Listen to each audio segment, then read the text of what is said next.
సరిపడా ఆయిల్ పోసాం అనమాట ఫ్రెండ్స్. దానికి కావాల్సిన ఐటమ్స్ మిరపకాయలు, జీలకర్ర, ఆవాలన్నమాట ఫ్రెండ్స్. అవి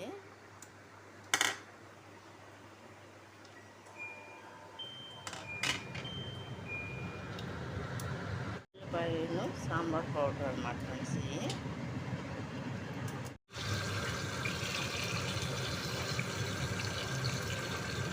ఎండుమిరపకాయలు, కారం దినుసులు, సరిపడా ఆయిల్, సాంబార్కి అన్నమాట.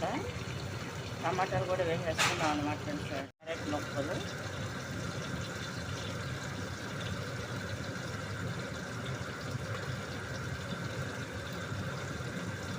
ఆనియన్స్,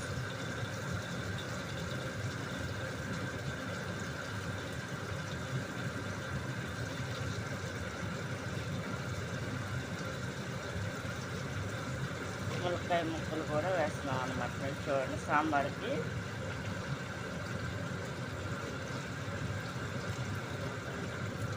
సొరకాయ ముక్కలు, బెండకాయ ముక్కలు, వంకాయ ముక్కలు, దోసకాయ ముక్కలు అన్నమాట.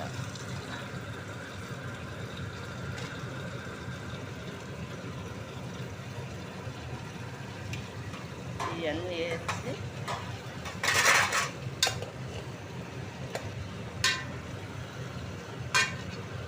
ఈ విధంగా ఇది కొంచెంసేపు కుక్ అవ్వాలన్నమాట, 10 నిమిషాలు.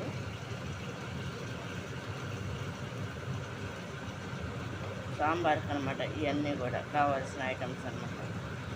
ఇందులో సాల్ట్ కూడా వేస్తాం అన్నమాట. కుక్ అవుతుంది అన్నమాట.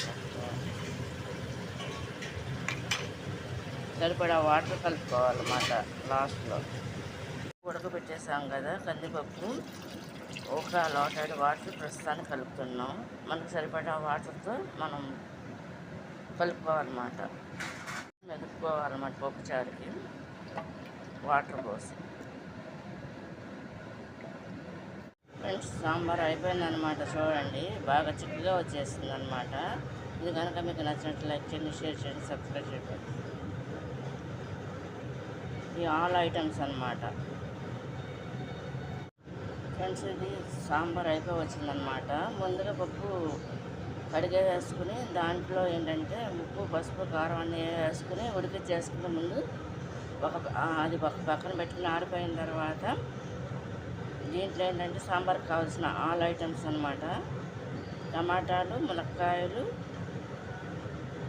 దోసకాయ, వంకాయ, సొరకాయ, క్యారెట్ అన్నీ వేసేసుకుని ముందు ఫ్రై చేసేసుకోవాలన్నమాట. కుక్ చేసేసుకొని అది కుక్ అవుతుండగా తాలింపు వేసుకొని సరిపడా ఆయిల్లో ఈ పప్పును కూడా అందుట్లో కలిపేసి వాటర్ కలిపేసి సరిపడా వాటర్ కలిపేసి అందుట్లోనే ఏంటంటే దించేటప్పుడు సాంబార్ పౌడర్ కలిపేసుకోవాలన్నమాట ఫ్రెండ్స్.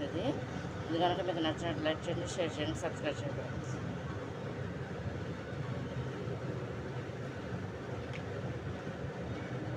ఇది రైస్లోకి, ఇడ్లీలో కూడా బాగుంటుంది అన్నమాట ఫ్రెండ్స్. ఇది